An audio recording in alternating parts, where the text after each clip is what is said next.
अस्सलाम वालेकुम students. Chapter number 17 चल रहा था। पेयर एनाहिलेशन हमने डिस्कस कर लिया।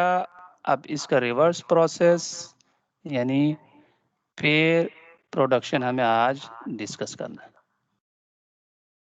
तो पेयर प्रोडक्शन क्या है, इसके लिए आप पेयर एनाहिलेशन को ज़हन में रखें। पेयर एनाहिलेशन में मास एनर्जी में कन्वर्ट हो रहा था। दो पार्टिकल आपस में टकरा रहे थे और एनर्जी मिल रही थी लाइट के फॉर्म में। अब पेयर प्रोडक्शन में क्या होगा, रिवर्स होगा, एनर्जी मास में कन्वर्ट होगा।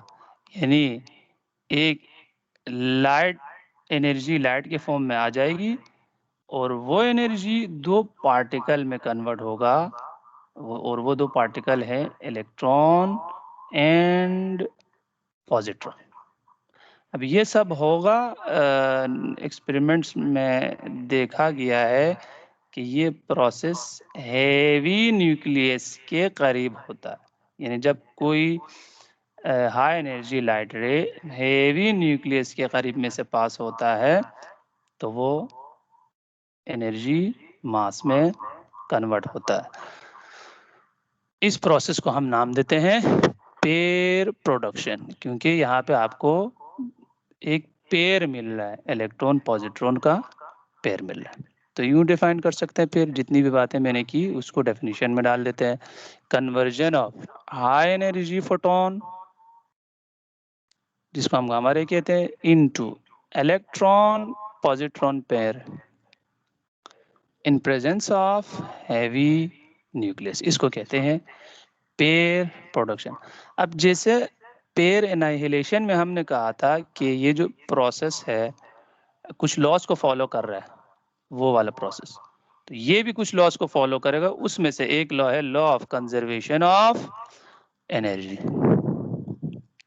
यानी क्या मतलब, यानी अगर इसको हम एक रिएक्शन सपोज कर रहे हैं जैसे केमिस्ट्री में हम करते हैं, तो लेफ्ट साइड पे एक लाइट है, राइट साइड पे आपके पास दो पार्टिकल है। इस प्रोसेस में आपको दो पार्टिकल मिले, तो लॉ ऑफ कंजर्वेशन ये कह रहे हैं कि लेफ्ट साइड की जो टोटल एनर्जी वो बराबर होनी चाहिए राइट साइड की टोटल एनर्जी। अब लेफ्ट साइड पे सिर्फ लाइट है तो लाइट की एनर्जी को मैंने ई नाम दिया।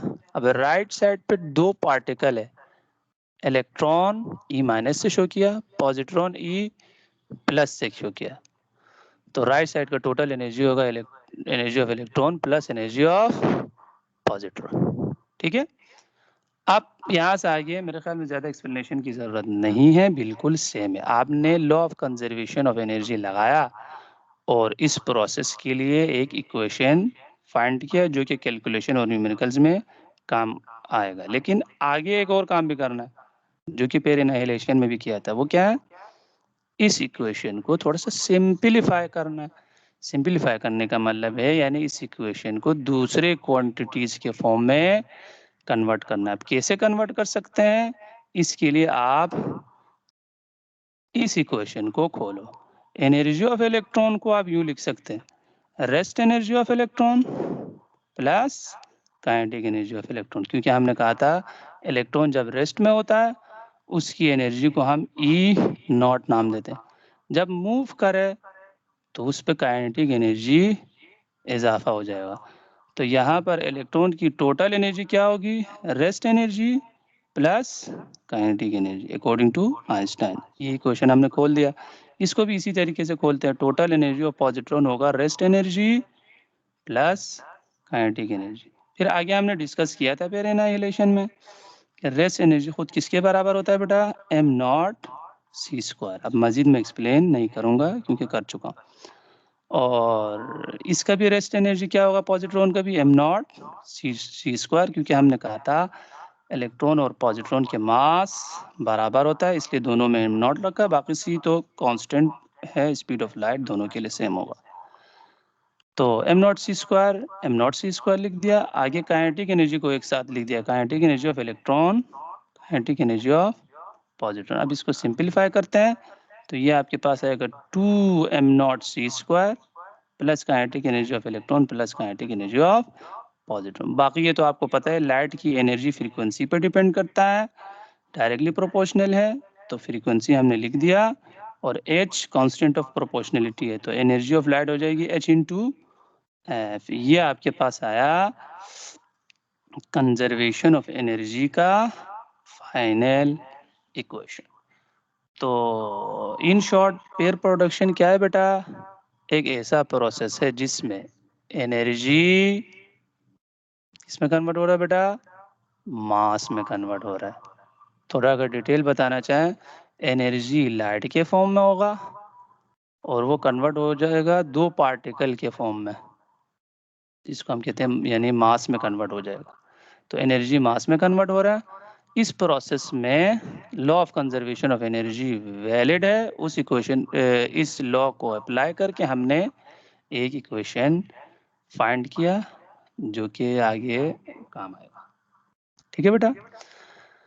तो ये हो गया पेयर प्रोडक्शन। अब इससे रिलेटेड एक इम्पोर्टेंट पॉइंट है, ये एमसीक्यूज में भी आ सकता है, शॉर्ट में भी पूछा जा सकता है, ये आपको पता होना चाहिए। ये मैं डिस्कस करने जा रहा हूँ, वो है minimum energy required for pair production. आपने कहा यहाँ पे लाइट जो है एनर्जी आ गई और दो पार्टिकल आपको मिल गए। क्या हर एनर्जी की लाइट से मिलेगी आपको दो पार्टिकल? नहीं, ये पॉसिबल नहीं है। ये हम आगे देखेंगे, इस इक्वेशन से प्रूफ करेंगे। वो जो लाइट आ रही है उसकी एनर्जी एक खास वैल्यू से अगर कम हो तो फिर पेयर प्रोडक्शन प्रोसेस कंप्लीट नहीं हो पाएगा। वो मिनिमम एनर्जी फाइंड करने जा रहे हैं, जिससे अगर एनर्जी कम हो तो पेयर प्रोडक्शन नहीं होगा, वो हम फाइंड करने जा रहे हैं। अब उसको फाइंड करने के लिए हम ये वाला इक्वेशन यूज करेंगे, ये जो अभी हमने यहाँ पर फाइंड किया था। उसको हम यूँ लिखेंगे, ये जो एच एफ है ये वही एनर्जी ऑफ लाइट है, तो एच एफ की जगह मैंने लिख दिया ई। अब राइट साइड से मैंने काइनेटिक एनर्जी हटा दिया, सिर्फ लिख दिया 2m0 c²। क्यों? क्योंकि हम बोल रहे हैं minimum energy required for pair production. हम चाह रहे हैं वो एनर्जी कैलकुलेट करें जिससे सिर्फ पेयर प्रोड्यूस हो जाए, सिर्फ प्रोड्यूस हो जाए।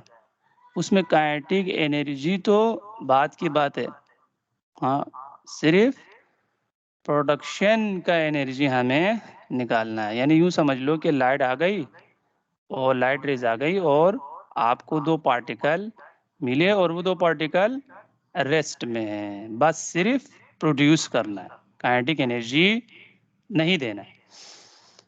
ठीक है, इसलिए हमने काइनेटिक एनर्जी को यहाँ से हटा दिया, सिर्फ प्रोड्यूस करने की एनर्जी हमें निकालना है। तो E = 2m0 c² होगा। अब m0 mass of electron constant value आपको गिवन होगा पेपर में 9.11 × 10⁻³ c speed of light 3 exponent 8 square है, तो स्क्वायर कैलकुलेटर से आप कैलकुलेट करो तो इसकी वैल्यू आ जाएगी बेटा, ये किस में आएगी बेटा? स्टैंडर्ड यूनिट में, जूल्स में।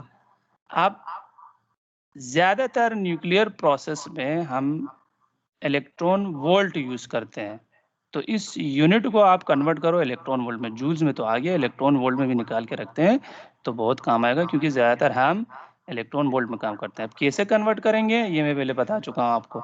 डिवाइडेड करेंगे बाय 1.6 एक्सपोनेंट -19 से, तो ये आपके पास आएगा बेटा एनर्जी किसमें?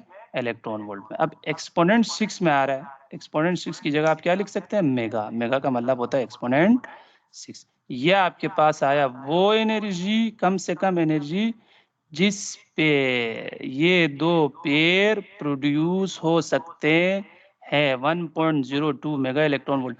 अगर इससे एनर्जी कम हो तो फिर पेयर प्रोडक्शन प्रोसेस कंप्लीट नहीं होगा। तो ये भी एक इम्पोर्टेंट पॉइंट है और ये वैल्यू भी आप याद रखें, हो सकता है एमसीक्यूज में पूछा जाए। ठीक है बेटा? तो ये हो गया, दो टॉपिक हमने डिस्कस किया, pair production and pair annihilation.